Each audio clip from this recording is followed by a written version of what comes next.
President Trump's memorable mantra on the campaign trail, alive and thriving in West Virginia overnight.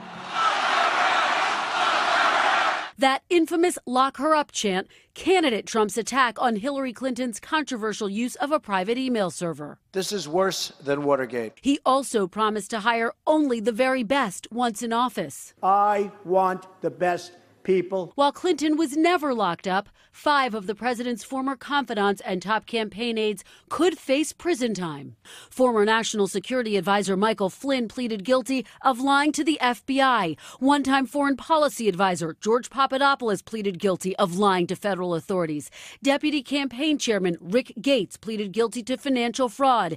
And yesterday's stunning split screen, his former personal lawyer Michael Cohen pleaded guilty to tax evasion and campaign finance violations, while his former campaign chairman Paul Manafort was found guilty of fraud and financial crimes. Today, the press secretary on defense about that vow to hire only the top tier. Did he fail to live up to that promise? The president has employed thousands of people in his lifetime and had incredible successes both in business and in the public service. But could the optics of all the president's men impact the president's ability to govern? He always thinks he can survive. Why?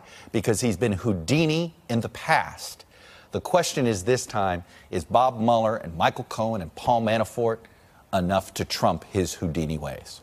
The president's support among his base is still strong. He's planning to campaign in at least 15 states after Labor Day. Hey, NBC News fans, thanks for checking out our YouTube channel. Subscribe by clicking on that button down here and click on any of the videos over here to watch the latest interviews, show highlights, and digital exclusives. Thanks for watching.